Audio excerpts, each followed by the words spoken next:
आना लाइट दिख रहा क्या?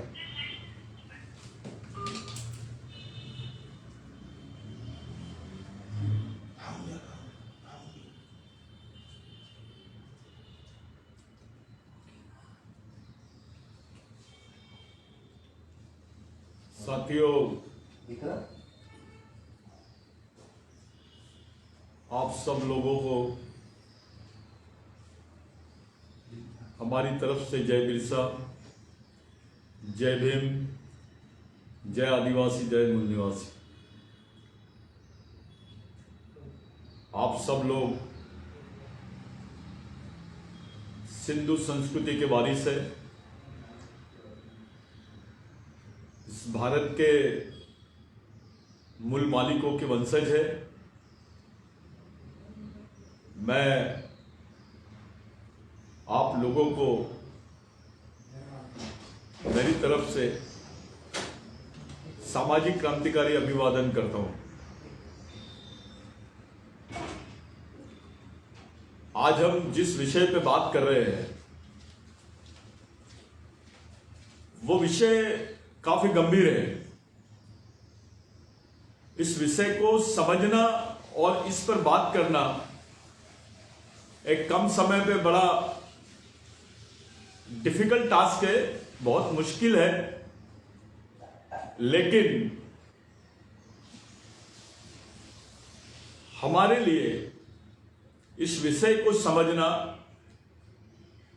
वर्तमान में बहुत जरूरी है, क्योंकि जो अंतर्राष्ट्रीय स्तर पे बदलाव आ रहे हैं, जो ग्लोबल चेंजेस आ रहे हैं, जो वैश्विक बदलाव आ रहे हैं, उन वैश्विक बदलाव में हमको अपनी वैश्विक अस्तित्व के बारे में सोचना बहुत जरूरी है। साथियों, एक सेटल प्रिंसिपल है भारत का, चाहे सिंधु संस्कृति से लीजिए आप, चाहे स्टोन एज से लीजिए आप स्टोन एज मानव की तरफ से आप सोचना शुरू कीजिए या सिंधु सांस्कृतिक तरीके से, यानी एक जिसको आप एंथ्रोपोलॉजिकल साइंस के हिसाब से सोचिए, दूसरा कल्चरल साइंस के हिसाब से सोचिए।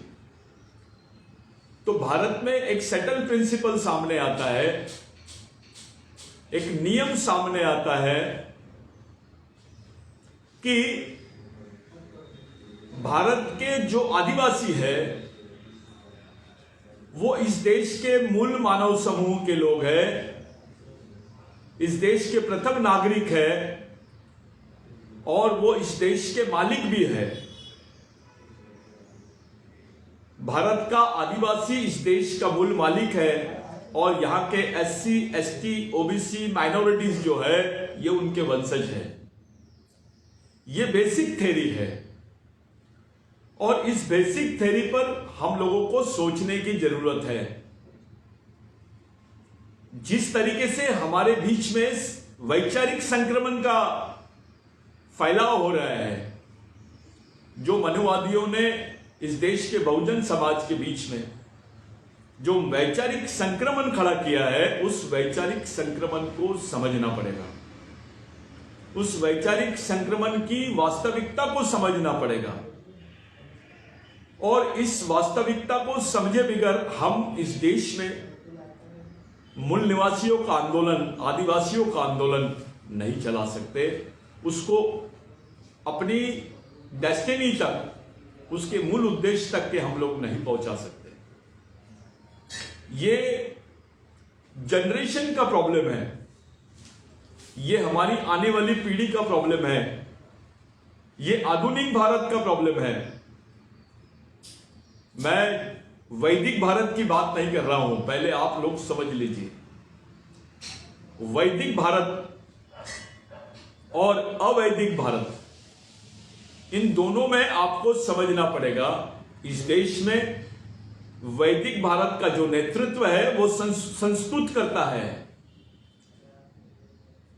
और सिंधु भारत का जो नेतृत्व है वो संस्कृति करती है। वैदिक भारत का जो नेतृत्व है वो संस्कृत करता है, ये पहले समझ लीजिए। और सिंधु भारत का जो नेतृत्व है वो संस्कृति करती है। वैदिक भारत के संस्कृत का नेतृत्व पुरुष करता है और सिंधु भारत की संस्कृति का नेतृत्व महिला करती है। यानी इस देश की मूल संस्कृति जो है वो महिला प्रधान संस्कृति है। आप मोहनजोदारो का भी अगर इशू आप सामने अपने दिमाग में रखते हो, उदाहरण सामने रखते हो, जो जीता जागता उदाहरण है विश्व के सामने, वो मोहनजोदारो की जो संस्कृति थी, जो बुनियादी आदिवासी संस्कृति थी, जो इस देश की मूल संस्कृति थी, आर्य संस्कृति नहीं, मूल संस्कृति, मूल भारतीय संस्कृति थी, उसका जो नेतृत्व था वो महिला करती थी। क्योंकि महिलाओं, आर्य आगमन के पहले भारत में महिलाओं प्रधान समाज व्यवस्था का अस्तित्व था, जो गण पद्धति का भाग है, जिनको गण व्यवस्था पर आधारित समाज कहा जाता है, जहां टोटम ये बहुत महत्वपूर्ण भूमिका में होती थी, जिसको टोटेम्स बोलते हैं। ये हमारी सांस्कृतिक जीवन शैली और समाज का मूल आधार है। साथियों, मोहनजोदारो हड़प्पा में जो संस्कृति मिली है, जो अवशेष मिले हैं, वो अवशेष में सबसे ज्यादा महिलाओं की मूर्ति है। वहां पर कृषि प्रधान व्यवस्था होने के कई अवशेष मिले हैं और उस कृषि प्रधान व्यवस्था में महिलाओं का स्थान नेतृत्व के रूप में था। वो नेतृत्व कर रहे थे उस संस्कृति का। और आर्यों की जो संस्कृति थी वो पुरुष प्रधान थी, जो गैर श्रमिक संस्कृति कहलाई जाती है। मैं ये शब्द यहां इसलिए वापर रहा हूं, इसका उपयोग इसलिए कर रहा हूं कि जो कृषि संस्कृति है, जो कृषि संस्कृति है, वो श्रमिक और समानता पर आधारित थी, जिसके अवशेष आपको मिलते हैं। और जो गैर कृषि संस्कृति है, वह श्रम नाम की चीज का कोई स्थान नहीं था। वहां आक्रमण, अतिक्रमण और संक्रमण नाम की प्रोसेस आपको दिखाई देती है। यानी आर्यों का जो वास्तविक षड्यंत्र है, वो पहले आक्रमण करते हैं, फिर अतिक्रमण करते हैं और फिर संक्रमण निर्माण करते हैं। ये प्रोसेस को समझना हमारे लिए बहुत जरूरी है। वर्तमान में भारत को देखने का, विश्व का जो दृष्टिकोण है वो बहुत अलग है। जो विश्व स्तर पर भारत को देखा जा रहा है, उस दृष्टिकोण को समझने की जरूरत है। भारत ये संस्कृति प्रधान देश है, धर्म प्रधान देश नहीं है। भारत को जबरन धर्म प्रधान देश बनाने की तरफ लेके जा रहे हैं। हमारे हिस्से में सिर्फ हिंदुत्व शब्द आ रहा है, लेकिन हमारे जहन से, हमारे खून से, हमारे माइंड से, हमारे समाज से हमारी पहचान छीनी जा रही है, हमारी संस्कृति छीनी जा रही है, हमारी बुनियाद छीनी जा रही है। ये खोखले बुनियाद पर धार्मिक राष्ट्र की संकल्पना का जो आधार यहां के मनुवादियों ने खड़ा किया है, उसको आपको समझना पड़ेगा। पहली बात, भारत ये सांस्कृतिक देश है। इस सांस्कृतिक देश का मुख्य आधार यानी इस देश की आदिवासी संस्कृति है। इस बात को कोई नकार नहीं सकता है। इस बात को हमारे भी लोग, बहुजन समाज के लोग कंफ्यूज होकर कुछ अलग तरीके से बरगला रहे हैं, लेकिन इस सत्य को समझना पड़ेगा। मैंने पहले ही आपको बताया कि आदिवासी भारत के मूल मालिक है, यहां के प्रथम नागरिक है, प्रथम मानव समूह है, और इस देश के दलित, बहुजन, अल्पसंख्यक जो भाई है, ये उनके वंशज है। इस बेसिक को आपको समझना पड़ेगा। अगर इस बेसिक को आप नहीं समझोगे तो कंफ्यूज हो जाओगे, और वो कंफ्यूज करने का काम मनुवादियों द्वारा चालू है। बहुत बड़ी तादाद में काम चालू है, युद्ध स्तर पे काम चालू है। साथियों, 2011 में 2010-2011 में भारत के सुप्रीम कोर्ट ने एक निर्णय दिया Kailash versus state of Maharashtra में कि आदिवासी भारत के मूल मालिक है, मूल निवासी है। अगर आदिवासी भारत के मूल मालिक है, यह बात भारत का सर्वोच्च न्यायालय आजादी के 50 साल बाद में देता है। ये कल्चरल डिसीजन जो है ये दिया गया है और इसको आपको मान्य करना पड़ेगा, क्योंकि सुप्रीम कोर्ट देश की सर्वोच्च न्याय व्यवस्था है। सुप्रीम कोर्ट के बाद में देश में कोई दूसरा कोर्ट नहीं है। सुप्रीम कोर्ट का न्याय सुप्रीम कोर्ट का जजमेंट ये आखिरी माना जाता है। इस जजमेंट में आदिवासियों को देश का मूल निवासी घोषित किया गया है। अगर आदिवासी इस देश के मूल निवासी है तो बहुत सारे प्रश्न उपस्थित होते हैं। मैं जो विषय है हमारा कि आदिवासियों की संयुक्त राष्ट्र संघ में मान्यता और बहुजन समाज का अस्तित्व, इस विषय को समझ के ही आपके सामने ये बात रख रहा हूं। साथियों, 1993 में भारत सरकार का एक स्टेटमेंट संयुक्त राष्ट्र संघ में गया। वहां से पूछा गया था, क्या आपके देश में आदिवासी रहते हैं या नहीं, और आदिवासी रहते हैं तो किस अवस्था में है। ये प्रश्न संयुक्त राष्ट्र संघ का भारत को मिला। जो भारत का प्रतिनिधित्व गया वो गैर संवैधानिक तरीके से गया।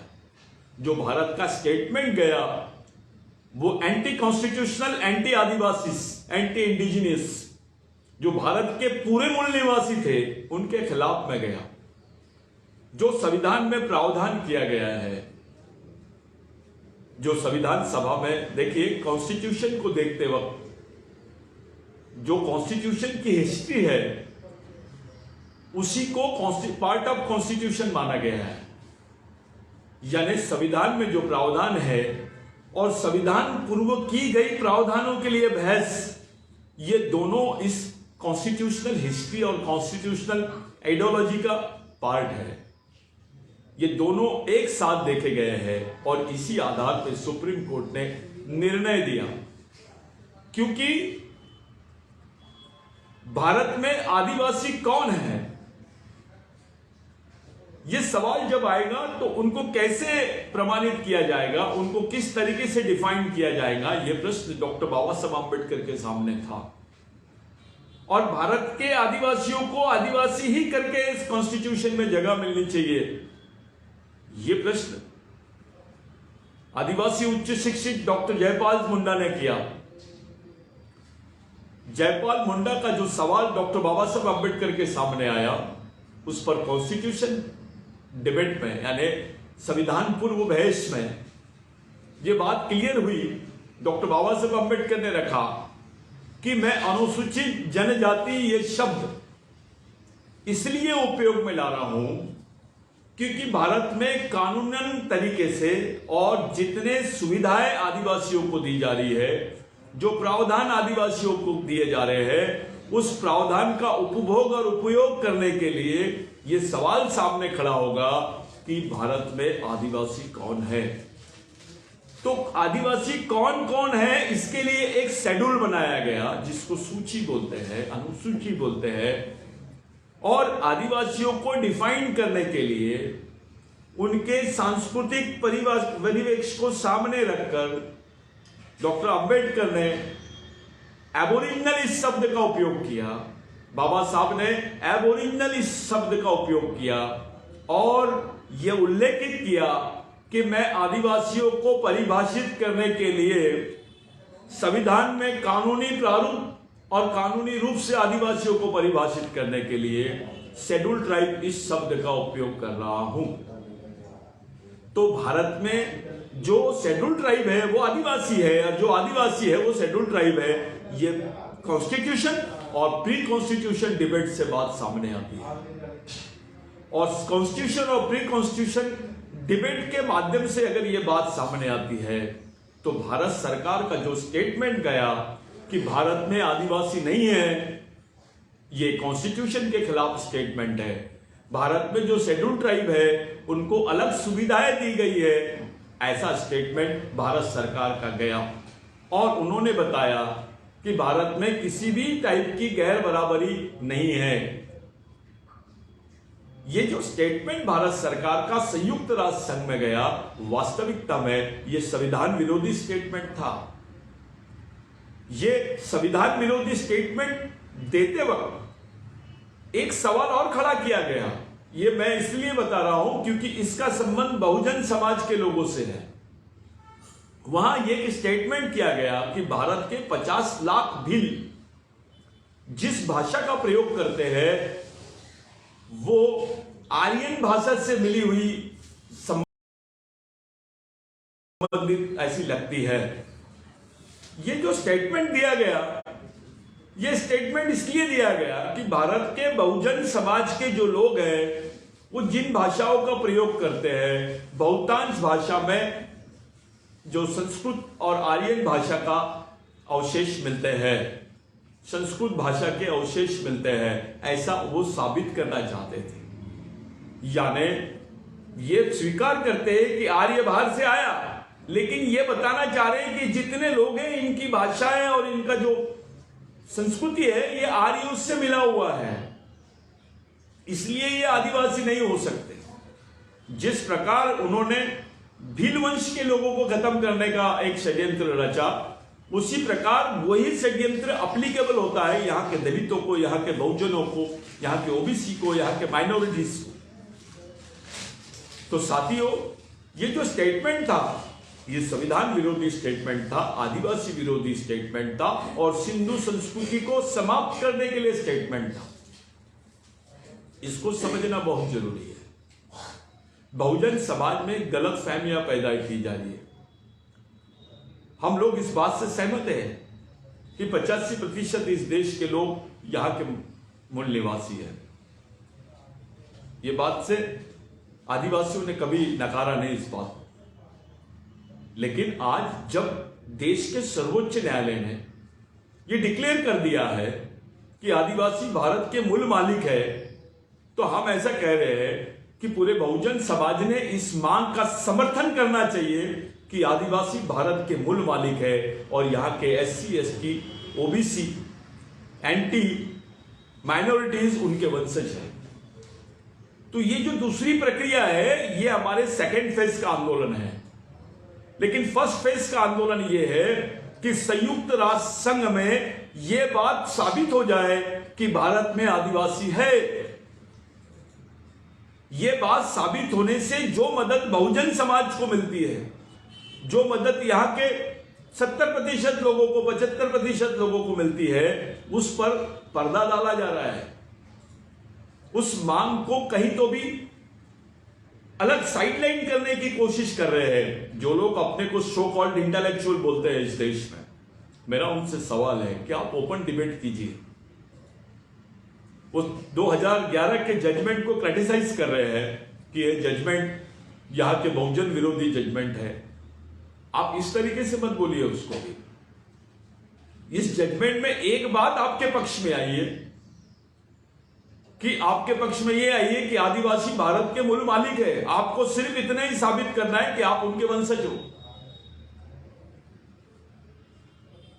हम DNA टेस्ट के मार्फत यह बता सकते हैं कि आर्य बाहर से आया है, लेकिन अगर हम अपने आप को सब एक ही इसके बीट के लोग हैं तो हमारे पास केवल सांस्कृतिक आधार है।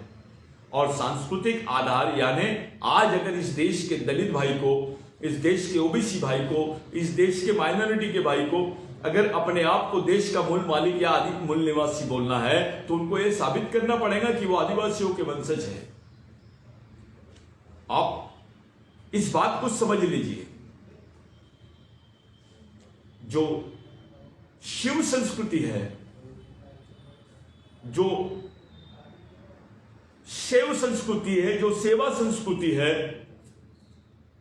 जो सिंधु संस्कृति है, यह संस्कृति किसकी है? जो कृषि संस्कृति है वो किसकी है? उसके मूल जनक कौन है? उसके निर्माता कौन है? इसलिए आपको वैदिक और अवैदिक ये दो प्रकार में आपको सोचना पड़ेगा। वेदों में शिव का उल्लेख नहीं है। एक रुद्र करके शिव का उल्लेख आया है। रुद्र जो है ये तारीफ नहीं है। रुद्र ये उस शत्रु का विवरण है। वो रुद्र कैसे है? शिव के तारीख में एक भी श्लोक बताइए पूरे वेदों में, आपको कहीं नहीं मिलेगा जो शिव के वास्तविक अस्तित्व को दिखाता है। ये आपको समझना पड़ेगा। अब सवाल यह है, मैं इसलिए ये शिव संस्कृति की बात कर रहा हूं कि यहां का ओबीसी वर्ग जो है, मराठा वर्ग जो है, वो इस सभ्यता को समझ सकता है, इस कृषि सभ्यता को समझ सकता है।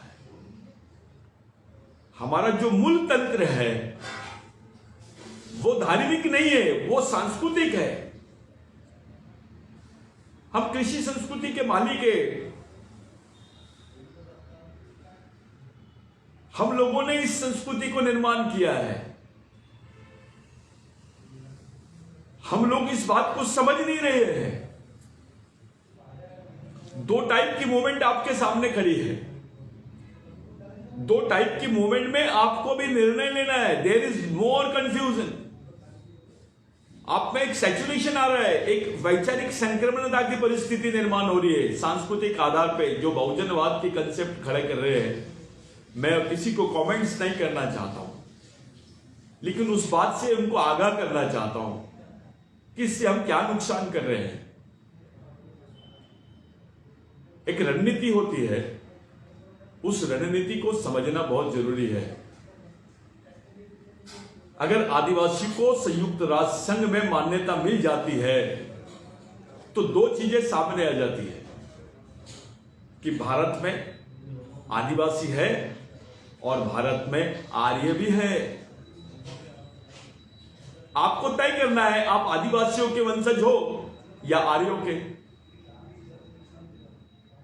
ये छोटी चीज है, लेकिन जब ये इंटरनेशनल परफेस पे हम लोग देखेंगे, इंटरनेशनल सब कॉन्टिनेंट में हम लोग देखते हैं, तो विश्व के 80% देशों में आदिवासी पाए जाते हैं।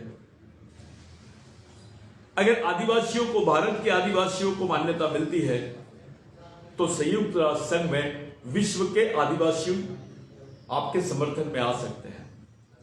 भारत का ओबीसी, भारत का बहुजन, भारत का माइनॉरिटी, ये वास्तविकता में कौन है? आपको इस बात को समझना पड़ेगा कि इस देश में संस्कृति को ही खत्म करके धर्म की स्थापना हुई है। जो धर्म की कंसेप्ट है ये आधुनिक है और संस्कृति की कंसेप्ट जो है वो प्राचीन है। इस देश का दुर्भाग्य है कि अभी ऑक्सफोर्ड यूनिवर्सिटी में इस बात को मान्यता दिलाने में मनुवादी सक्सेस हो गए कि संस्कृत भारत की पहली भाषा है, सबसे पुरानी भाषा है। अगर संस्कृत भारत की पहली भाषा है तो इस देश के बहुजन समाज के लोग और जो आदिवासियों के मूल वंशज है उनका अस्तित्व क्या रहेगा? मेरे को बताइएगा। ये विचार करने योग्य बात है।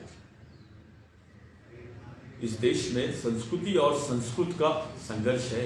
ये सदियों से चले आ रहा है, हजारों साल से चले आ रहा है। हम लोगों में ये फीलिंग्स पैदा नहीं हुई कि हमारे जेनेटिकली रिलेशन, हमारे कल्चरल रिलेशन, हमारे ब्लड रिलेशंस क्या है। हमारा आंदोलन इस पर नहीं चला। बाबा साहब ने ऐसे ही आदिवासियों को एबोरिजिनल शब्द से संबोधित नहीं किया। आपको यह समझना पड़ेगा कि पूरे कॉन्स्टिट्यूशन डिबेट में बाबा साहब ने 16 बार बोला है कि आदिवासियों की संस्कृति हिंदुओं की संस्कृति से भिन्न है। ये समझने योग्य बात है। ये नहीं बोला है कहीं पर कि आदिवासी और बहुजन समाज ये अलग है, यहां का एससी, यहां का एसटी, यहां का ओबीसी, माइनॉरिटी, इनके कोई कनेक्शन आदिवासियों से नहीं है। ऐसा कहीं भी इतिहास आपको नहीं मिलेगा, इस देश की एंथ्रोपोलॉजी में नहीं मिलेगा, इस देश की सोशियोलॉजी में नहीं मिलेगा, इस देश के कल्चरल सिस्टम में नहीं मिलेगा। वर्तमान में जिस आंदोलन पे बात चल रही है, चाहे अम्बेडकराइट मूवमेंट हो, अम्बेडकराइट मूवमेंट में एक संक्रमण, वैचारिक संक्रमण की बात चल रही है। यह बहुत अच्छी बात है कि भाई इस देश के 85% लोगों को एक जगह लाया जाए, इस बात से कोई असहमत नहीं हो सकता। लेकिन इस 85% वर्ग का जो प्रतिनिधित्व मूल निवासी विषय पे कर सकता है, वो वर्ग की आइडेंटिटी अगर क्लियर हो गई है तो उसको मान्यता दिलाना ये प्राथमिकता होनी चाहिए हमारी। ये इसलिए क्योंकि जैसे ही आदिवासी वनवासी हो जाता है, इस देश का एससी, इस देश का SC, OBC, anti, open, minority, ये स्वर्गवासी हो जाते हैं। आदिवासियों का वनवासी होना यानी ये जो उसके वंशज है उनका स्वर्गवासी होना, ये बिल्कुल इसका मतलब ये है कि अगर आदिवासी आइडेंटिटी डिफ्यूज होती है, आदिवासी की पहचान अगर खत्म होती है, तो बहुजनों की पहचान का कोई सवाल ही खड़ा नहीं होता इस देश में। यह वास्तविक इतिहास है। अब इसको तर्क शुद्ध तरीके से हम लोगों को समझने की जरूरत है। संयुक्त राष्ट्र संघ अभी इंटरनेशनल इंटरफेरेंस बढ़ रहा है, अंतरराष्ट्रीय हस्तक्षेप भारत नहीं पूरे देशों में बढ़ रहा है, विश्व छोटा होते चले जा रहा है। अंतरराष्ट्रीय हस्तक्षेप करते वक्त अगर भारत के आदिवासियों को संयुक्त राष्ट्र संघ के संविधान में विशेष अधिकार मिल जाते हैं, तो आपके पास एक मार्ग प्रशस्त हो जाता है। इट विल बी टोकन, ये टोकन होगा आपके लिए, इस मुख्य रूप का टोकन होगा, ये बिगिनिंग होगी। इस पर आधारित आंदोलन पूरे देश में शुरू हो सकता है, यानी देश में सांस्कृतिक आंदोलन की पुनर्जीवित हो सकता है। जब आदिवासी भारत के मूल निवासी है, मालिक है, इंडिजिनियस है, ये बात संयुक्त राष्ट्र संघ में डिक्लेयर हो जाएंगी, तो भारत के बाकी संभावित समाज के सामने एक प्रश्न सामने आएगा कि आप किसके वंशज हो, हु आर यू।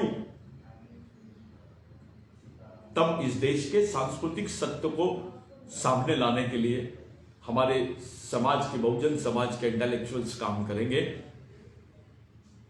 जब बाबा साहब की थ्योरी थी, मेरा कुछ भाइयों से एक लॉजिकल सवाल है उनके सामने कि कॉन्स्टिट्यूशन में भी ऐसी कई अपॉर्चुनिटीज आई जहां पर बाबा साहब बाकी पूरे समुदाय को मूल निवासी करके संबोधित कर सकते थे, लेकिन उस वक्त राष्ट्र निर्माण का विषय महत्वपूर्ण था।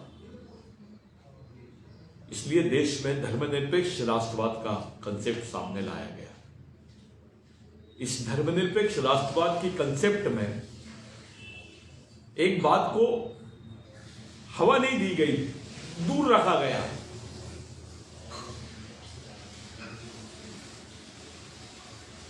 उसको हवा नहीं दी गई, उसको दूर रखा गया। केवल एबोरिजिनल करके आदिवासियों को सामने लाया गया। ये मैं बार बार आप लोगों को समझाना चाहता हूं कि जो अनुसूचित जनजाति या शेड्यूल ट्राइब है, ये लीगल टर्मिनोलॉजी है, ऑल्टरनेट लीगल टर्मिनोलॉजी बोलते हैं इसको कॉन्स्टिट्यूशन में। कुछ लोगों को बहुत गलत फहमी है कि हमको डिफाइन नहीं किया गया। अरे जयपाल मुंडा जी ने आदिवासी बोलने पर जो ट्रेस किया, उस पे एक सवाल खड़ा हुआ कि इस देश में कौन कौन आदिवासी है।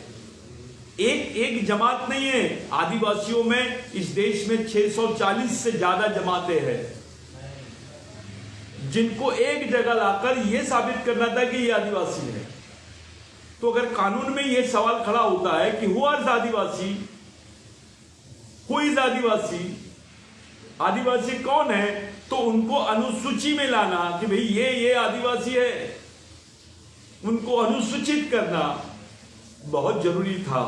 और ये सावधानी डॉक्टर बाबा साहब अम्बेडकर ने ली कि उनको आउट ऑफ कास्ट सिस्टम रखा, उनको ट्राइब करके बोला गया। ट्राइब का जो मीनिंग है, जो एंथ्रोपोलॉजिकल मीनिंग है, वो ये है कि वो समूह जिसकी समान संस्कृति है, एक विशिष्ट समान संस्कृति है और एक विशिष्ट बोली भाषा है और एक विशिष्ट रहन सहन है, ऐसे समूह को ट्राइब बोला गया। उस वक्त इंडिजीनियस कंसेप्ट को जो है इंटरनेशनल लेवल पे उतनी मान्यता नहीं मिली थी। जो इंडिजीनियस कंसेप्ट है वो आधुनिक रूप से 93 में पूरे वर्ल्ड वाइड पब्लिश हुई और इंडिजीनियस कंसेप्ट के लिए हम लोग दावेदार हैं। जो लीगल टर्मिनोलॉजी है, अब सुप्रीम कोर्ट ने भी क्लियर कर दिया, वो आर आदिवासी इस देश का सर्वोच्च न्यायालय जिसको संवैधानिक इंटरप्रिटेशन की मान्यता है ना, उनको आधिकारिक रूप से अथॉरिटी है कि संविधान का वो विश्लेषण कर सके। तो जब वो संविधान का विश्लेषण किए तब उन्होंने बोला कि yes, scheduled tribes are the aboriginal people of this land and they are the indigenous people of this country. ये बात साबित हो गई। एक चीज आपको इशारा समझ में आना चाहिए कि बाबा साहब ने ये लाइन क्लियर रखा कि जिस दिन इस देश के मूल निवासियों की बात आएगी तो बाबा साहब और जयपाल सिंह मुंडा का जो डिबेट है, ये इस देश के लिए एक लैंडमार्क डिबेट होगा। वैसे तो पूरे आंदोलनों को हम लोगों ने देखे, संविधान पूर्व आदिवासी आंदोलनों को अगर हम लोगों ने समीक्षा किए, महात्मा फुले के भी आंदोलन की अगर हम लोगों ने समीक्षा किए, तो वो सांस्कृतिक संघर्ष के इर्द गिर्द ही दिखाई देती है। बिरसा मुंडा का आंदोलन हो या बाकी जो आंदोलन हुए हैं, जो लैंड एक्विजिशन का आंदोलन है, वो लैंड एक्विजिशन के आंदोलन से केवल आदिवासियों को फायदा नहीं हुआ। जो भूधारक थे वो भूमालक बने लैंड एक्विजिशन एक्ट से। यानी बिरसा मुंडा के आंदोलन से इस देश का जो किसान है, जो बहुजन समाज है, उसको भी फायदा हुआ, माइनॉरिटीज को भी फायदा हुआ, उच्च वर्णीय को भी फायदा। ये ओनर नाम की जो कंसेप्ट है, मूल मालिक, भूमालक नाम की जो कंसेप्ट है, वो इस आंदोलन से सामने आई। टंट्या भील के आंदोलन से सामने आई, राघोजी भांगरे के आंदोलन से सामने आई, तिलका मांझी के आंदोलन से सामने आई, बाबूराव शर्माके के आंदोलन से सामने आई। ये हमको समझना पड़ेगा। जो दृष्टिकोण है बहुजनवादी आंदोलन का आदिवासी आंदोलन को समझने में, वो दृष्टिकोण जो अपनापन चाहिए था, जो नजदीकी चाहिए था, जो सेंटिमेंट्स होने चाहिए थे, जो वेदना होनी चाहिए थे, वो वेदना उतनी तीव्रता से नजर नहीं आती है, उतनी गैप नजर नहीं आ रही है। वहां वर्चस्व की बात आ जाती है कि भाई मैं थोड़ा ये कर रहा हूं, आदिवासी क्या नेतृत्व करेंगे इस बात का। ये थोड़ा सा प्रॉब्लम है, चाहे मराठा समाज हो, चाहे बहुजन समाज या ओबीसी समाज हो, या शेड्यूल्ड कास्ट कम्युनिटी हो, या माइनॉरिटीज के लोग हैं, वो आदिवासियों को इन्फिनिटी के कॉम्प्लेक्स से देखते हैं, आदिवासियों को एक नीचे स्तर से देखते हैं। अगर इस टाइप का दृष्टिकोण सामने आता है तो यह अफसोस की बात है, क्योंकि आदिवासियों की जल जमीन के प्रश्नों पर खुल के आवाज आदिवासियों के अलावा बाकी जगह से नहीं उठती है। इसका एक बहुत बड़ा दुख है जो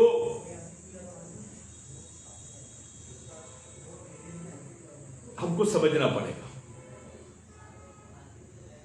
इस टर्मिनोलॉजी का भी हमको विश्लेषण करना बहुत जरूरी है। वासी और निवासी, वासी यानी मालिक, निवासी यानी नागरिक, ये बेसिक है इसका। ये बिरसा मुंडा के आंदोलन ने इस देश में प्रूव कर चुका है और ये रिकॉग्नाइज हुआ है कि वासी और निवासी क्या होते हैं। जो नेटिव होते हैं उसी से नेशन बनता है। नेटिव यानी वासी, और उन्हीं का होता है नेशन। ये हम लोगों को समझने की जरूरत है। भारतवासियों के लिए आज बाबा साहब के बारे में जब हम लोग सोचते हैं, या देश के कॉन्स्टिट्यूशन के बारे में हम लोग जो सोचते हैं कि इस देश में चल क्या रहा है, किस तरीके से हमारे लोगों में सांस्कृतिक गतिविधियों की बात हो रही है, आदिवासी संस्कृति को कभी सीरियस नहीं लिए बहुजन समाज के लोगों ने। हमारे बहुजन भाइयों ने आदिवासी संस्कृति की जो वास्तविकता है, जो उसकी टोटामिक पद्धति है, जो उसकी मातृसत्तक वास्तविकता है, उस चीज को सीरियस नहीं लिए हम हमेशा राजनीतिक नेतृत्व की यात्रा के लिए निकल पड़े। हम उसी रेस में खड़ा करना चाहते हैं अपने आप।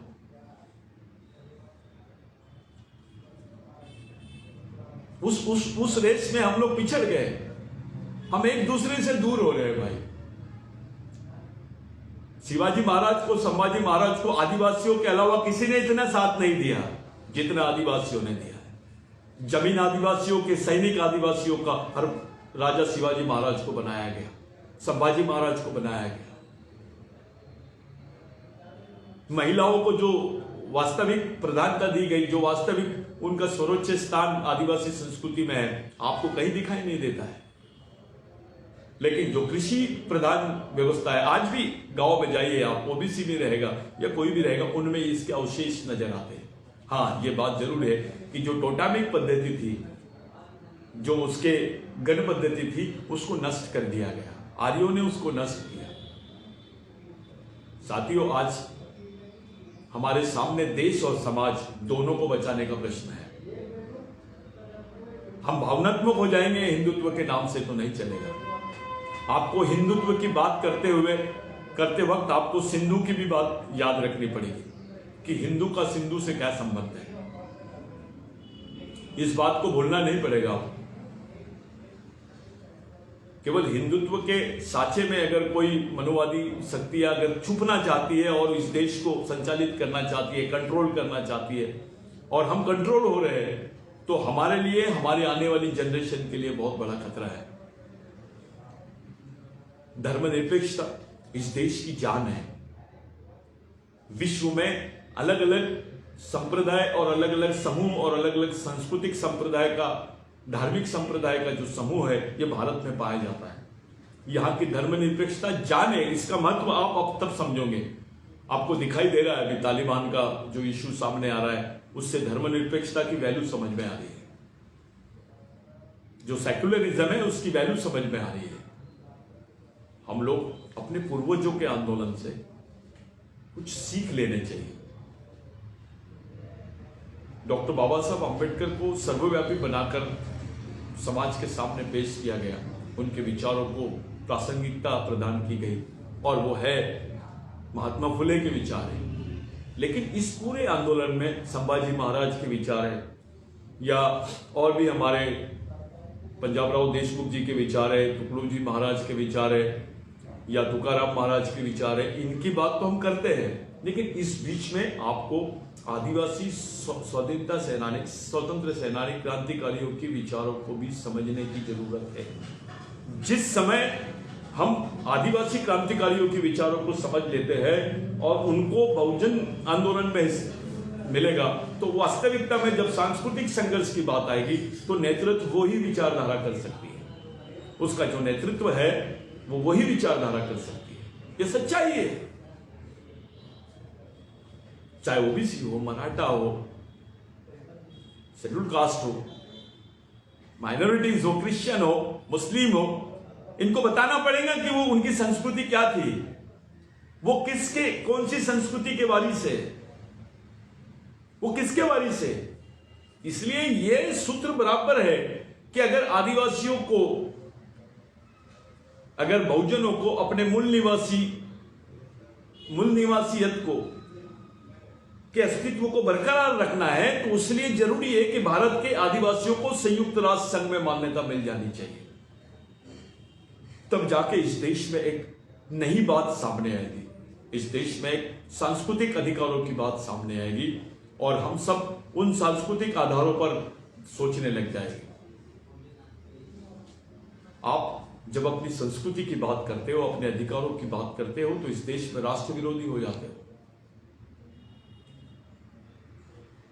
हमारे लिए धार्मिक राष्ट्रवाद एक भूल भुलैया है, और ये कभी संभव नहीं है इस देश में कि ये धार्मिक प्रधान देश बन जाए। हो नहीं सकता। ये तालिबान नहीं है। यहां पर ये तालिबानी बात हो गई। आप अपनी भारतीयता को खो नहीं सकते।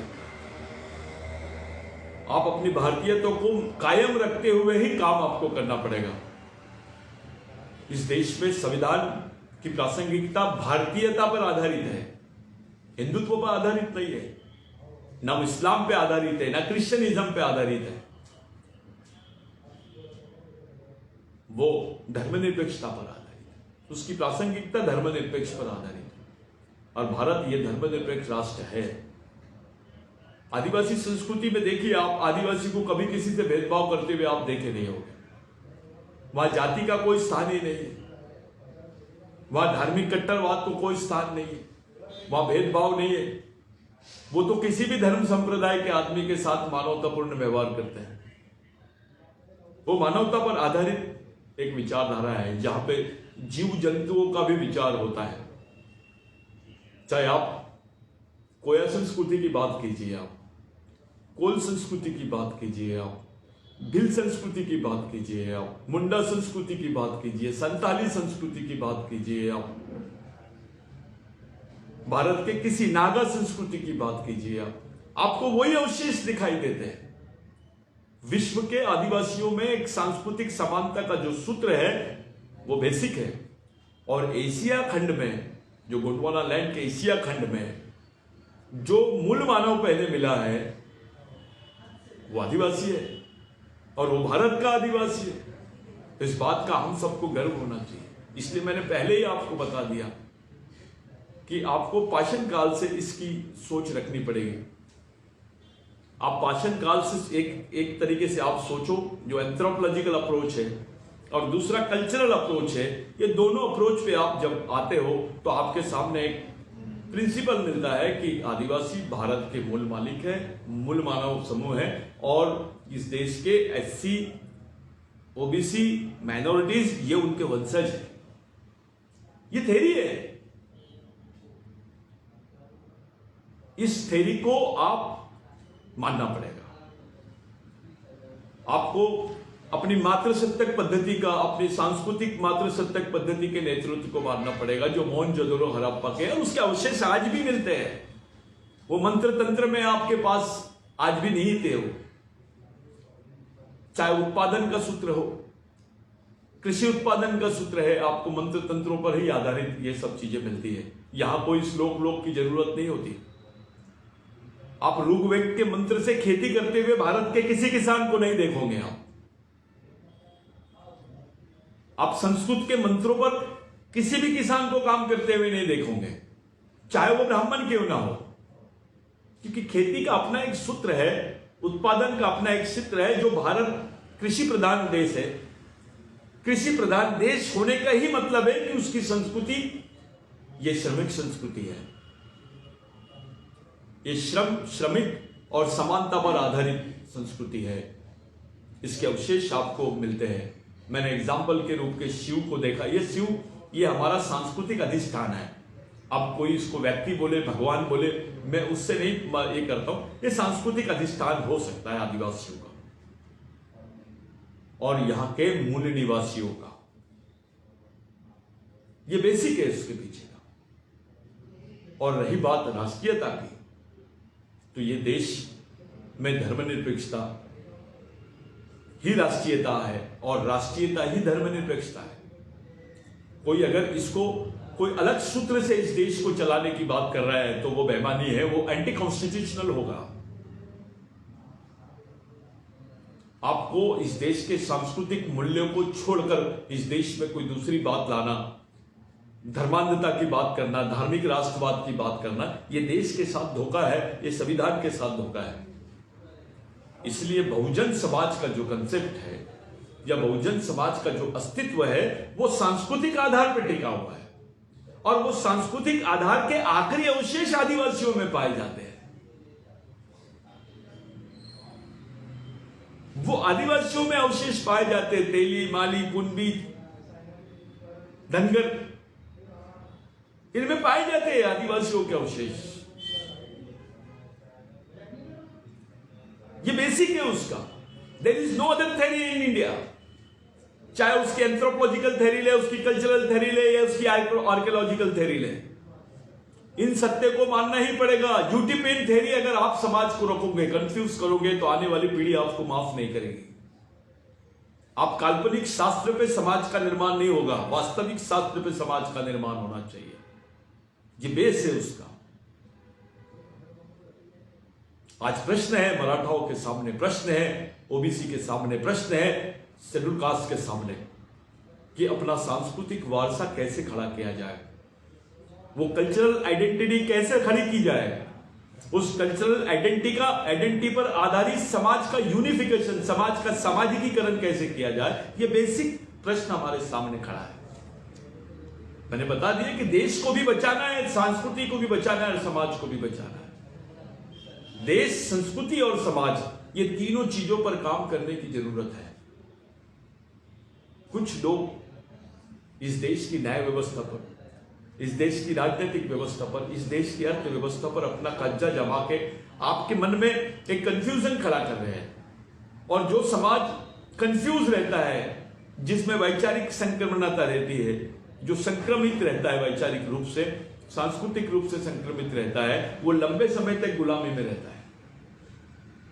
दीर्घकालीन गुलामी के जो संकेत है वो आपके कंफ्यूजन से खड़े होते हैं। हम किसी नई आइडियोलॉजी को नहीं रख सकते। We can not say doctor Baba Saheb Ambedkar was confuse, we can not blame Mahatma Jyotiba Phule was confuse, nobody can.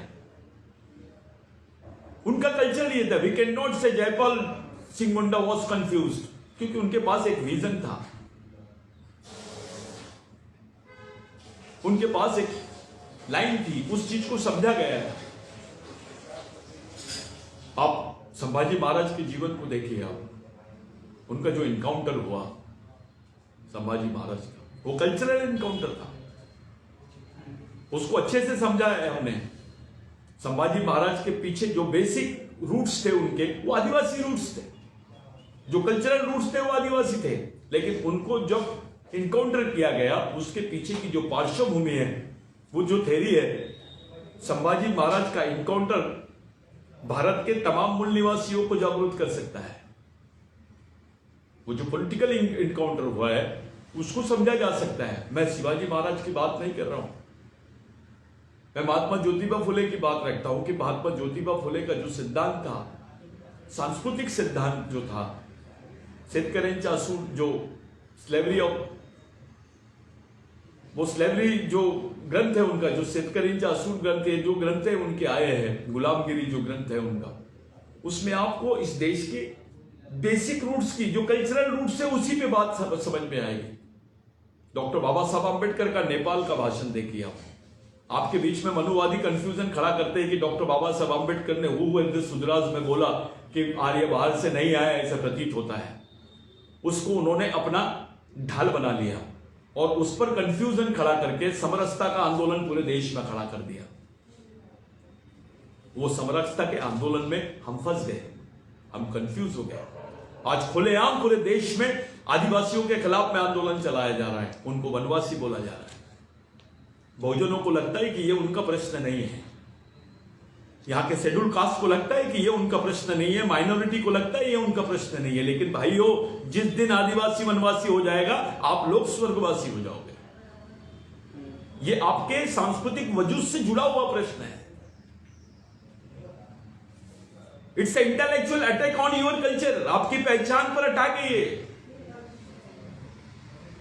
इस चीज को समझना पड़ेगा। अगर हम इस चीज को नहीं समझ रहे तो हम कहीं कुछ नहीं कर पाएंगे। समाज इस देश की एक वास्तविकता को समझ लेना चाहिए। आपने हजारों साल से आप पे आक्रमण होते हुए आए, लेकिन आदिवासियों में उनके सांस्कृतिक अवशेष आज भी मौजूद है। चाहे गोंड हो, प्रधान हो, कोरकू हो, भील हो, आंध हो, महादेव कोड़ी हो, मुंडा हो, संताल हो, बैगा हो, भील हो,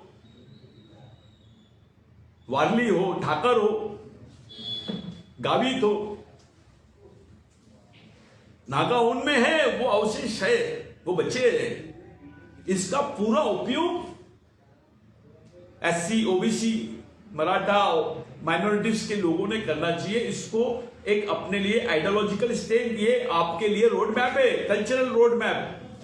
आपके पास अब कुछ नहीं है केवल आदिवासियों के सिवा, आपके पास सांस्कृतिक अवशेष के रूप में केवल आदिवासी बचे हैं। और ये अवशेषों को बचाने की बात डॉक्टर अंबेडकर ने ऐसे ही ट्राइब नहीं बोला गया, उन्होंने कुछ तो भी सोचा था, बाबा साहब ने कुछ तो भी सोचा था। एक द्वंद्व निर्माण हो गया कि कुछ लोग बोले कि बाबा साहब ने आदिवासियों को संविधान में परिभाषित नहीं किया। यह सवाल सबके सामने खड़ा किया और इसके आड़ में बाबा साहब के प्रति आदिवासियों में एक नेगेटिविटी पैदा की गई। लेकिन यह किसी ने नहीं बोला कि बाबा साहब ने प्री कॉन्स्टिट्यूशन डिबेट में किस चीज को स्वीकार किया, वो रजिस्टर्ड है, रिकॉर्डेड है। जयपाल मुंडा जी के स्टेटमेंट का महत्व बढ़ाया है। हाँ, ये बात सही है कि उस टर्मिनोलॉजी को यूज नहीं किया, लेकिन अल्टरनेट लीगल टर्मिनोलॉजी के रूप में उसका उपयोग किया गया है, इसको मेंशन किया गया है, जिसकी स्वीकृति अभी सुप्रीम कोर्ट ने दी है। अब अफसोस की बात है कि हमारे कुछ लोग सुप्रीम कोर्ट के जजमेंट को बोलते हैं it is partial judgement. What partial judgement? अभी आपको ये क्रिटिसाइज करने का नैतिक अधिकार नहीं है। आप जैसे ही इसको क्रिटिसाइज करते हैं, आप आदिवासियों के विरोध में हो जाते हो। क्या आप बाबा साहब की थ्योरी को, बाबा साहब ने जो संविधान में आदिवासियों को आदिवासी बोला, उस थ्योरी के खिलाफ जा रहे हो? आप बाबा साहब से ज्यादा दिमागदार हो? तब आपका अम्बेडकरवाद कहां है?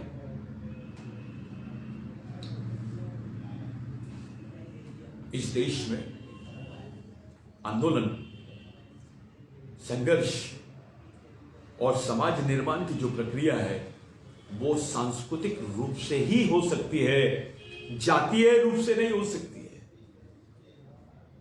जातीयता का आधार मनुवादियों ने लिया। अगर आपको मनुवादियों के षड्यंत्र को खत्म करना है तो आपको सांस्कृतिक आधार पे सामने आना पड़ेगा। आप धर्म के आधार पे बहुत जूनियर हो जाते हो इस देश में, लेकिन जब बात संस्कृति की आती है तो आप कई सालों से सीनियर हो जाते हो। मैं हमेशा बोलता हूं कि जब भगवान पैदा नहीं हुए थे तब से आदिवासी संस्कृति इस देश में थी, आदिवासी मानव इस देश में था। आप उसके वंशज हो। ये हमको बेसिक थ्योरी के रूप में सामने रखने की जरूरत है आज। इसलिए आदिवासियों का अंतरराष्ट्रीय स्तर पे identity and rights of Adivasi in United Nations, Bharat के आदिवासियों का जो संयुक्त राष्ट्र संघ में अगर नमूद हो जाता है, नोटेड हो जाता है, वो रिकॉग्नाइज हो जाते हैं, इसका पूरा फायदा बहुजन समाज को होगा।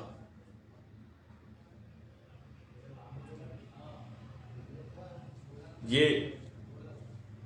आदिवासियों के इस मांग को कि भाई वो मूल निवासी है, सभी मूल निवासी है, इस मांग का विरोध करना भी आरएसएस की मदद करने जैसा है, मनुवादियों की मदद करने जैसा है। इस डायनामा से हमको बाहर आना पड़ेगा, उदारमतवादी बनना पड़ेगा, व्यापक दृष्टिकोण रखना पड़ेगा और कल्चरल थ्योरी को पहले समझ लेना पड़ेगा। कुछ भी काल्पनिक बातें करके कोई मतलब नहीं है। अगर आने वाले समाज की बुनियाद रखना है, हमारे सामने आज देश को बचाने का सबसे बड़ा प्रश्न है, देश में संस्कृति को बचाने का प्रश्न है और संस्कृति के आधार पर हमारे समाज को बचाने का प्रश्न है। हमारे सर्वाइवल का प्रॉब्लम है, जिंदा रहने का प्रश्न खड़ा हो गया है अभी। हमारे अस्तित्व का, मानव हमारे शारीरिक अस्तित्व का भी प्रश्न खड़ा हो गया है। हमारे सर्वाइवल का प्रश्न है, हमारे आइडेंटिटी का प्रश्न है, हमारी डेमोक्रेसी का प्रश्न है। इस देश की वास्तविक डेमोक्रेसी हैक हो गई है।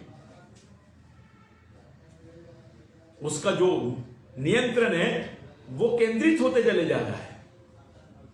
उस केंद्रित नियंत्रण को विकेंद्रित करने के लिए आपको कल्चरल बेस का आधार लेना पड़ेगा। ये एकमेव पर्याय है, दूसरा कोई पर्याय नहीं है आपके पास। इसलिए आदिवासी ये बहुत बड़ा आधार है इस देश में। इस देश का धार्मिक राष्ट्रवाद अगर रुक सकता है तो केवल और केवल आदिवासी संस्कृति की वजह से, वरना देश तालिबान बनते हुए कोई देर नहीं लगेगी। आपको सभी संप्रदाय के लोगों को लेकर चलना है, एक बैलेंस करना है हमको इस देश में। लेकिन वो बैलेंस विस्थापित समाज के लोग नहीं कर सकते, वो प्रस्तावित समाज के लोग कर सकते हैं। लेकिन प्रस्तावित समाज के लोग इस मूड में नहीं दिखाई दे रहे इस देश के, क्यों? इस देश में सांस्कृतिक बैलेंस, सबको सम्मान, सबको और जो वास्तविकता है, जो भारत का वास्तविक इतिहास है, उसको स्वीकार कर लेने की ताकत होनी चाहिए। उसमें तोड़ मड़ोड़ करने की बात नहीं होनी चाहिए। इस देश में राम का अस्तित्व नहीं था, तब से शिव का अस्तित्व है। शिव संस्कृति का प्रतिनिधित्व करता है, राम धर्म का करता है। बेसिक बातें होनी चाहिए। सांस्कृतिक प्रतिनिधित्व को कमजोर मत किया जाए, उसको खंडित करने का काम जो हो रहा है, ये राष्ट्र के खिलाफ में, राष्ट्रीय संस्कृति के खिलाफ में काम हो रहा है। इसको, इसकी सच्चाई को आत्मीयता से सब लोगों ने स्वीकार करना चाहिए। मेरा ऐसा मानना है कि भारत का संविधान, भारत की सामाजिक सांस्कृतिक व्यवस्था अगर बरकरार रखनी है तो भारत के आदिवासियों को संयुक्त राष्ट्र संघ में मान्यता मिलनी चाहिए। ये बहुत जरूरी है और ये केवल आदिवासियों का प्रोजेक्ट नहीं है, इस देश के एससी का, इस देश के ओबीसी का, इस देश के माइनॉरिटी का प्रोजेक्ट होना चाहिए कि आदिवासियों को संयुक्त राष्ट्र संघ में मान्यता मिले। क्योंकि अब सुप्रीम कोर्ट ने भी बोल दिया है, सुप्रीम कोर्ट के कई साइटेशंस आ गए हैं जल जमीन जंगल के बारे में, 5th शेड्यूल के बारे में। अब तो इंटरनेशनल लेवल का जो यूनाइटेड नेशंस है उसका भी उल्लेख सुप्रीम कोर्ट के न्याय व्यवस्था ने करना शुरू कर दिया है। ये बड़ी अच्छी बात है कि न्याय व्यवस्था बहुत जगह न्यूट्रल दिखाई दे रही है, बहुत जगह, पूरी जगह नहीं बोल रहा हूं मैं, लेकिन बहुत जगह उसका न्यूट्रल चेहरा सामने आ रहा है। ये राष्ट्र हित में है।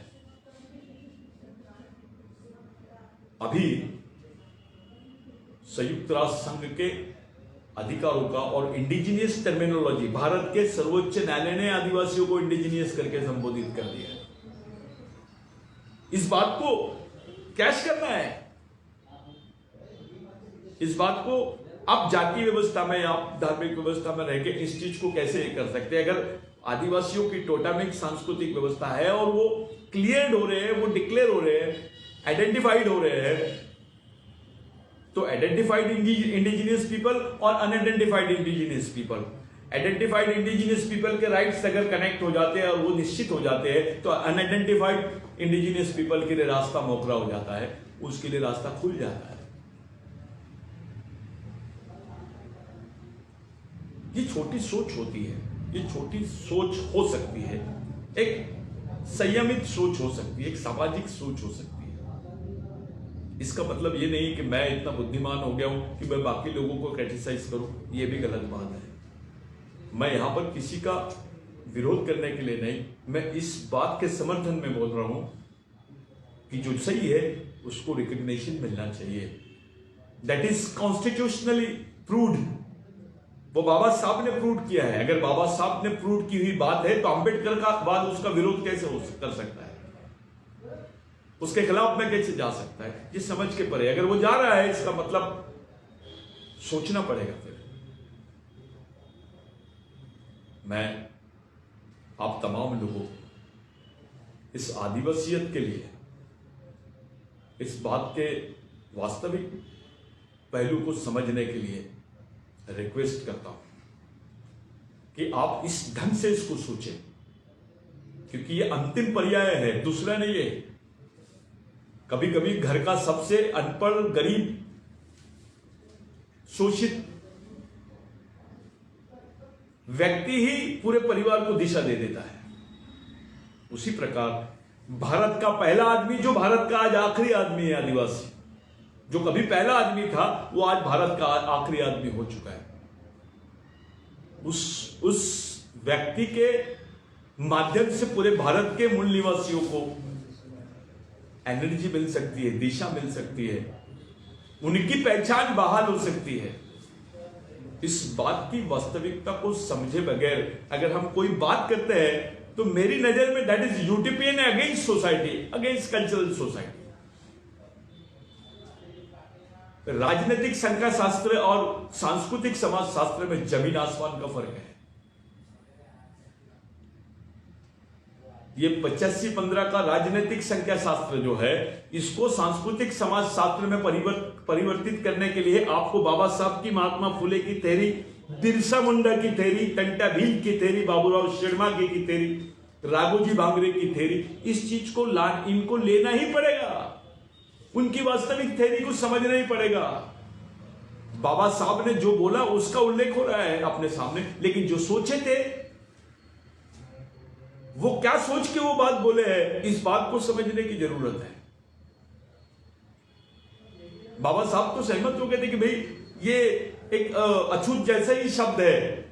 बाबा साहब ने बोले कि आदिवासी का मीनिंग एक बहुत प्रॉपर मीनिंग नहीं है, ये अछूत जैसा ही शब्द है। लेकिन जब डॉक्टर जय छट्टन से उनका डिस्कशन हुआ, पंजाब राव देशमुख और जयपाल मुंडा से जब उनका डिस्कशन हुआ, तो उनके दिमाग में आया, उनके ध्यान में आई ये बात, इसलिए ट्राइब ये टर्मिनोलॉजी का उपयोग किया गया। ट्राइबलिज्म, जिसको टोटेमिज्म बोलते हैं, जिसको सांस्कृतिक समाज व्यवस्था का अभिन्न अंग माना जाता है, उस व्यवस्था का recommendation, that is recommendation, doctor Baba Saheb Ambedkar का रिकमेंडेशन है वो। इट इज नॉट डिफाइन करने वाली थ्योरी नहीं है, वो ऑल्टरनेट लीगल टर्मिनोलॉजी है, लेकिन उसको डिटरमाइन किया डॉक्टर बाबा साहब अंबेडकर ने, उसको डिटरमाइन किया जयपाल मुंडा ने। कॉन्स्टिट्यूशन प्री कॉन्स्टिट्यूशन डिबेट्स में आप इस बात को समझ सकते हैं, और आज कोर्ट भी उसका साइटेशन मानता है। उसके साइटेशंस में उन प्री कॉन्स्टिट्यूशन डिबेट्स का उल्लेख करता है। समता का जजमेंट ले लीजिए आप, या आदिवासियों की 5वीं अनुसूची की जजमेंट ले लीजिए, या आदिवासी आइडेंटिटी का जजमेंट ले लीजिए। ऐसे कई जजमेंट्स हैं जिसमें प्री कॉन्स्टिट्यूशन डिबेट्स को उन्होंने महत्व दिया है। देश के सुप्रीम कोर्ट ने यह बात को प्रूव कर दी है कि भारत के संविधान और संविधान पूर्व बहस, ये दोनों संवैधानिक हिस्सा है, दोनों संविधान का हिस्सा है। इसको कंप्लीट कॉन्स्टिट्यूशन बोलते हैं। फॉर व्हाट एंड फॉर हुम, ये बेसिक है। ये बेसिक जब तक कि हम समझेंगे नहीं बाबा साहब, हम खत्म, ये हमारे समझ के बाहर हो जाएगा। बाबा साहब ने 5वीं अनुसूची, पैरेलल कॉन्स्टिट्यूशन, समांतर संविधान की बात बोला जाता है। पैरेलल कॉन्स्टिट्यूशन की 5वीं अनुसूची क्षेत्र में आदिवासियों का ही स्वायत्तता रहेगी, इसको मान्यता देते हैं। वही व्यक्ति जो आदिवासी शब्द पे, जिनका आप क्रिटिसाइज कर रहे हैं कि आदिवासी शब्द का उपयोग नहीं कर रहे हैं या आदिवासियों को डिफाइन नहीं कर रहे, वही व्यक्ति आदिवासियों को स्वायत्तता प्रदान करते हैं 5वीं और 6वीं अनुसूची में। वो बिरसा मुंडा के आंदोलन से बाबा साहब प्रेरित होते हैं, क्योंकि 5वीं अनुसूची और 6वीं अनुसूची का जो आंदोलन था, वो आंदोलन में हजारों लाखों लोग मारे गए हैं। इस बात का भली भांति ज्ञान था बाबा साहब को, इस बात को समझना पड़ेगा। इस बात का भली भांति ज्ञान था जयपाल मुंडा को, और जितने संविधान निर्माता थे वो इस बात पे चुप थे, क्योंकि इस देश में जो संघर्ष हुआ है वो शहरी संघर्ष हुआ है, वो पॉलिटिकल पावर के लिए हुआ है। लेकिन जो ग्रामीण और जंगली क्षेत्र के संघर्ष हुए हैं, जो दुर्गम क्षेत्र का संघर्ष हुआ है, वो अधिकारों के लिए हुआ है, सांस्कृतिक सामाजिक अधिकारों पर आधारित संघर्ष था। यहां पर आपको माफी मिल जाती थी, वहां तो गोली ही मिलती थी, वहां मौत ही होती थी। वहां के संघर्ष का अंतिम परिणाम मौत में ही तब्दील होता था। यहां पे लोगों को सजा हुई, माफी भी मांगे लोगों ने, और स्वतंत्र सेनानी का सर्टिफिकेट लिए है। लेकिन जो पूरी कौम की कौम 70% आदिवासियों ने लड़ाई लड़ी है अंग्रेजों के खिलाफ में, अगर ये सच है, इस बात की सच्चाई को हम कबूल करते हैं, तो उनका जो पार्टिसिपेशन था उसके अनुरूप उनका शेयर होना चाहिए था। नहीं हुआ। देश का विकास आदिवासियों की जमीन पर, आदिवासियों की जमीन पर देश के विकास हुए। Minings, water plants, power plants, खदाने और बाकी जो डेवलपमेंट्स हुए, पुल, डिफेंस, इसको जमीन किसने दिया? अंबानी अदानी ने दिया है। ये आदिवासियों की जमीन पर मिली हुई चीजें हैं। ये सच्चाई को कोई ठुकरा नहीं सकता, इस सच्चाई को आप ठुकरा नहीं सकते। It's history itself. और उसका उल्लेख उन लोगों का जो हजारों की संख्या में गोलियों से मारे गए, उनका कोई उल्लेख नहीं है। वो नंगे भूखे लोग जो तीर कमटा लेके लड़ाई लड़े हैं, जिनकी लड़ाई में उनको अपने संघर्ष में उसका परिणाम मौत के रूप में मिला, उनका कहीं उल्लेख नहीं है। हजारों की संख्या में मारे गए हैं वो लोग। मजबूर हुए ब्रिटिश एम्पायर को मजबूरन आदिवासियों के फेवर में जमीनों के कानून बनाने पड़े। ऐसा किसी देश में कानून बना है क्या कि आदिवासी की जमीन गैर आदिवासी नहीं ले सकता? गैर आदिवासी तो क्या सरकार भी नहीं ले सकती है? व्हाट इट इंडिकेट्स, ये कानून किस तरफ आपको इंडिकेट करता है? ये बताता है कि वो मालिक है उसके, इस देश की जल जमीन जंगल के मालिक है। ये बेसिक बातें होनी चाहिए। आदिवासियों में एक छोटा बचपना, कुछ लोग बचपने की तरह बात कर रहे हैं। मैं उन लोगों को भी एक सवाल पूछना चाहता हूं कि ठीक है, ये बोगस आदिवासी है, ये एक आदमी है, ये बोगस आदिवासी है, ये आदिवासी का सर्टिफिकेट लिया, ये आदिवासी नहीं है, यहां तक ठीक है, होना चाहिए कि भाई जो सही है उसको उसका राइट्स मिलना चाहिए। लेकिन तुम्हारी पूरी कौम को आदिवासी नहीं है जो आंदोलन बोल रहा है, उसके खिलाफ में हमारी भूमिका क्या है? ये आदिवासी कर्मचारियों के सामने बहुत बड़ा सवाल है कि आपकी कौम को, आपकी आने वाली नस्ल को आदिवासी नहीं बोलना चाहता है, उसको अमान्यता नहीं दी जा रही है, उसकी आदिवासियत को ही चैलेंज किया गया है। उस आइडेंटिटी को, जो आपकी वास्तविक आइडेंटिटी है, उसी को अगर अमान्य करा जा रहा है, उसके प्रति हमारी भूमिका क्या है? ये समाज के सुशिक्षित लोगों ने सोचना चाहिए, और उनके साथ साथ बहुजन समाज के भी सुशिक्षित लोगों ने सोचना चाहिए। अटैक तो सामने वाले पे होता है। जब भारत की संस्कृति की बात आती है तो आदिवासी सबसे पहले है, तो जो सबसे पहले उसी पे अटैक होगा।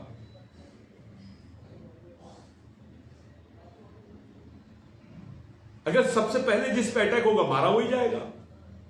लेकिन वो आप उस पे अटैक है, इसका मतलब आप पे अटैक नहीं है। वो आप ही की सेना का व्यक्ति है जो सामने है, वो मरेगा तो आपका नंबर लग जाएगा। आदिवासी मर रहे हैं, यहां के एससी, ओबीसी, मराठा, माइनॉरिटी के लोग ये वेटिंग लिस्ट में है, ये बाद में मरेंगे, थोड़ा ये मरेंगे, लेकिन बाद में। इनका डायरेक्ट एनकाउंटर हो रहा है आदिवासियों का, इनका इनडायरेक्ट एनकाउंटर हो रहा है। इस प्रक्रिया को समझना पड़ेगा। ये प्रक्रिया को समझे बगैर भारत में आप किसी भी टाइप का आंदोलन नहीं। लेकिन इसको करते करते आप में मानवता होनी चाहिए, आपके फेवर में, आपके पक्ष में कौन बोल रहा है, इस चीज को भी समझ लेना पड़ेगा। हम में पूरी मानवता के साथ में, पूरी संवैधानिक जिम्मेदारी के साथ में इस आंदोलन को चलाने की कोशिश करना पड़ेगा। साथियों, मैं अंत में आपसे बोल रहा हूं कि आदिवासियों को संयुक्त राष्ट्र संघ में मूल निवासी की मान्यता मिलने का मतलब, दूसरा मतलब यह है कि भारत के बहुजन समाज को मूल निवासी घोषित होने के रास्ते साफ होने के कगार में है, हो सकते हैं। ये एक नई सांस्कृतिक दिशा पूरे बहुजन समाज के सामने हो सकती है, और ये पहली कामयाबी होगी भारत के मूल निवासियों की, अगर आदिवासियों को वहां पर मिल जाए। इसका अस्तित्व, जो बहुजन समाज का सांस्कृतिक अस्तित्व है, वो आदिवासी पहचान पर और आदिवासी अधिकारों पर टिका है। आज कम समय में हम लोग इतनी बात कर रहे हैं, किसी और दिन हम फिर मिलकर बात करेंगे। ये डिस्कशन किसी समाज की या किसी व्यक्ति के खिलाफ नहीं है, क्योंकि हमारे पूर्वजों ने हमारे को व्यक्ति की और बाकी लोगों की वंश का हम लोग ये नहीं कर रहे। हम राष्ट्र हित में, समाज हित में, हमारे सांस्कृतिक हित में और विश्व हित में बात कर रहे हैं। आज जो ग्लोबल वार्मिंग का समय चल रहा है, आदिवासी संस्कृति पर्याय है। आज जो 2,000, 5,000, 2,000 झाड़ लगाते हैं उनको पद्म भूषण देते हैं। आदिवासी हजारों साल से ये काम कर रहा है, आपने क्या दिया उनको? जल जमीन जंगल, जंगली जानवर, पर्यावरण, इसकी सुरक्षा आदिवासियों ने की है नेचुरल तरीके से। लेकिन पर्यावरण बचाओ ये स्कीम चलाती है गवर्नमेंट, जंगली जानवर बचाओ, पर्यावरण बचाओ, जंगल बचाओ, ये गवर्नमेंट स्कीम चलाती है, लेकिन जब आदिवासी अपनी सांस्कृतिक आइडेंटिटी पर मांग करता है कि हमको कल्चरल कोड दिया जाए, गवर्नमेंट चुप रहती है। ये जनगणना में आदिवासियों को कल्चरल कोड मिलना चाहिए, कॉमन कल्चरल कोड। उनको धार्मिक कोड की बजाय उनको सांस्कृतिक कोड मिलना चाहिए भारत के पूरे आदिवासियों को। उसकाया जा रहा है, कोंडी धर्म का कोड ले लो, मुंडा धर्म का कोड ले लो, संताली धर्म का कोड ले लो, भिल्ली धर्म का कोड ले लो। अरे आप आज सांस्कृतिक रूप से एक जगह है, आप जमाती के नाम पे एक जगह नहीं आए। जब धर्म बन जाएंगे तो आप हजारों साल तक एक जगह नहीं आएंगे। इसलिए जरूरी है एक कल्चरल कोड आदिवासियों को मिले। ये कल्चरल कोड अगर आदिवासियों को मिल जाता है तो यहाँ के बहुजनों के लिए भी एक दिशा निर्देश का काम करेगा वो। यानी आदिवासियों को कॉमन कल्चरल